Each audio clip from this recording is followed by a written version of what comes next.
been 4 years, but Hutch is back and he's going on vacation. So let's talk about it.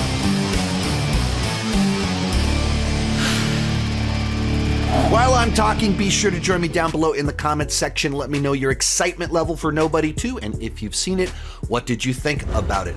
As for me, I was a big fan of the original Nobody.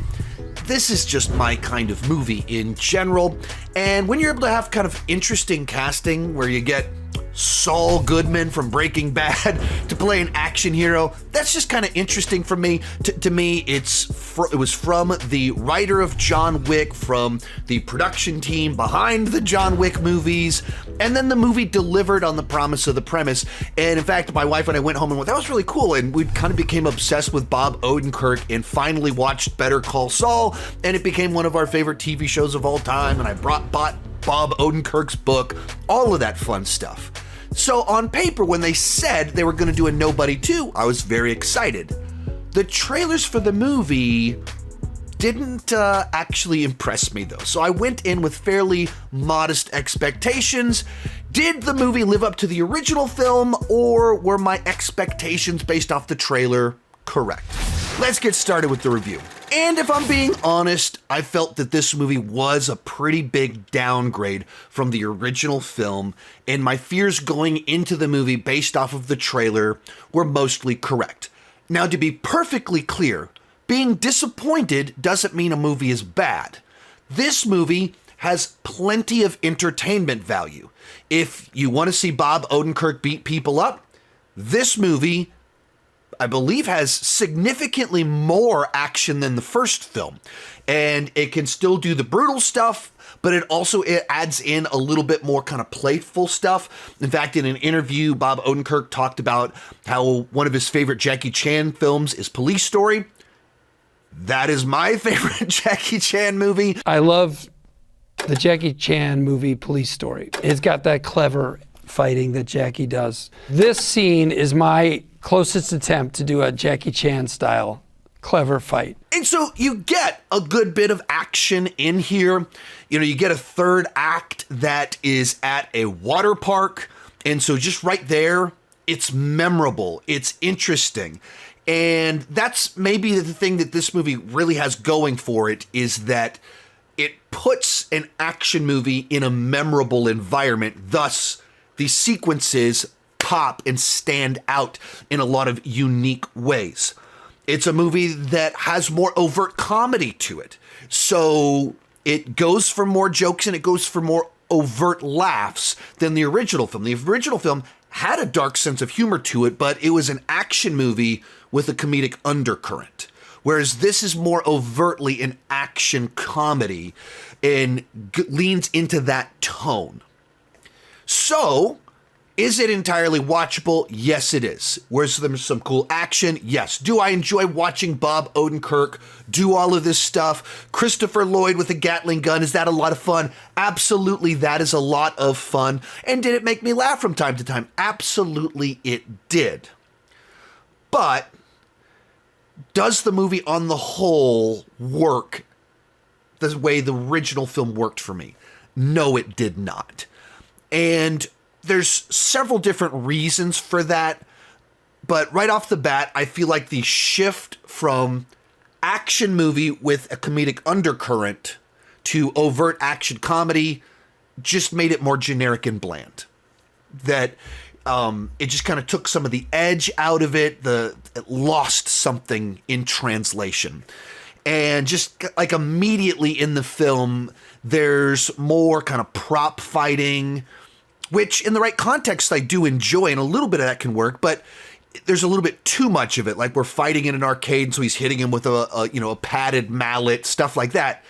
Contrast with him breaking people's arms and teeth in a bus in the original film.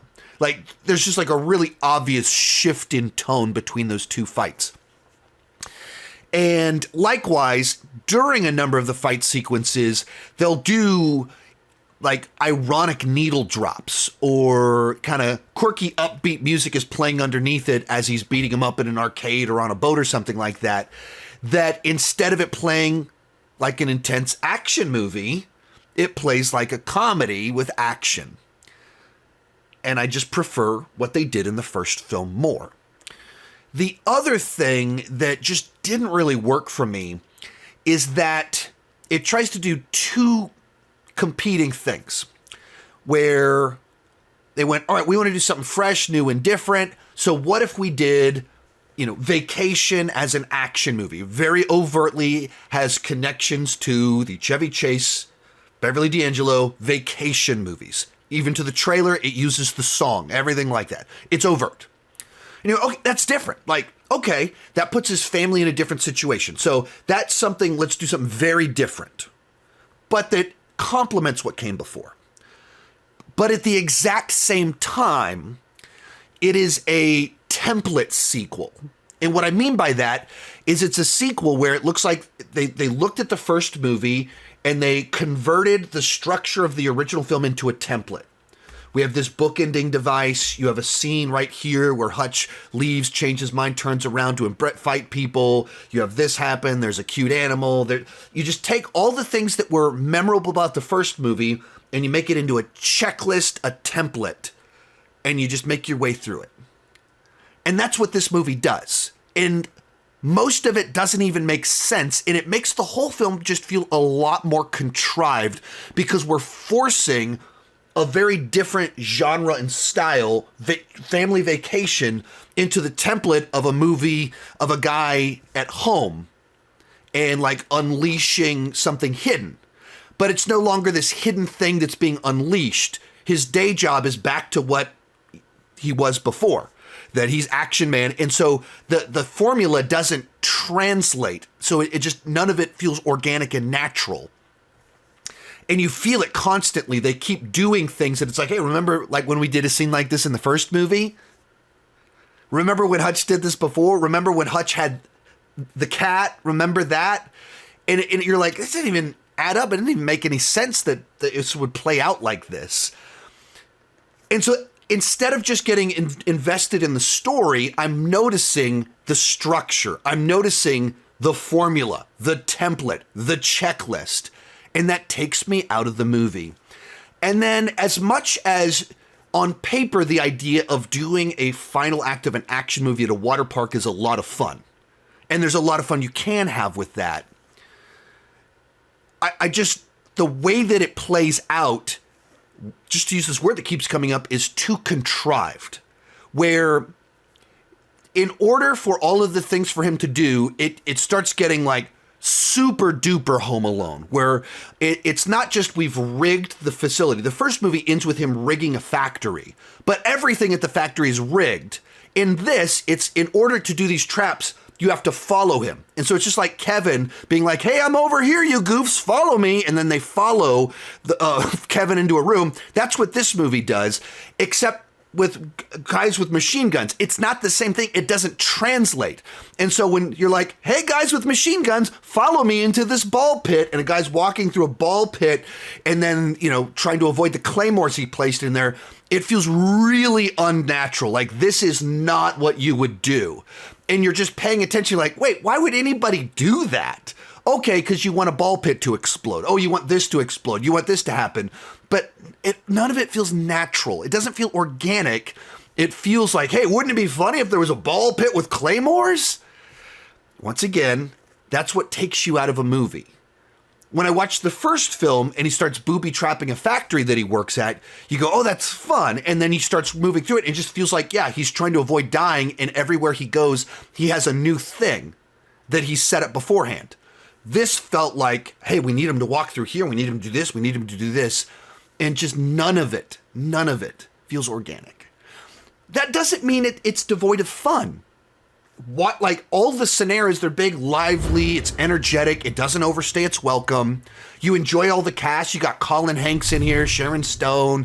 So there's like a bunch of people that are fun to see on screen, having a good time, hamming it up in a movie where it makes sense to ham it up. It just feels a lot more like they're just forcing something that came naturally in the first film. And whether that's the structure, whether that's the, hey, here's a fun idea. Well, that would never happen. Okay, well, let's trick them. Whatever it was, it just doesn't play nearly as well as the first film. So as someone that likes the genre, it's totally watchable. It didn't irritate me. Like it was fun enough. But did it really work overall? I don't know that it did. And this is sometimes where I have the split between the letter grade and the entertainment score. That I don't know that this movie overall works, but did I enjoy it? Yes, I did. Overall, we'll go the C+ on the entertainment scale, a 7 out of 10. And you can wait to stream this one. You don't need to go rush out to go see it. I feel horrible saying that. I wish I could be more encouraging because I wanted to enjoy this movie more, and I wanted to be able to get other people to support a genre and actors that I really enjoy. But I just don't think they made a movie that nearly lived up to the original, and a lot of it was just choices that they made weren't the best choices. Thank you so much for watching. Keep talking movies and TV too much. Bye-bye.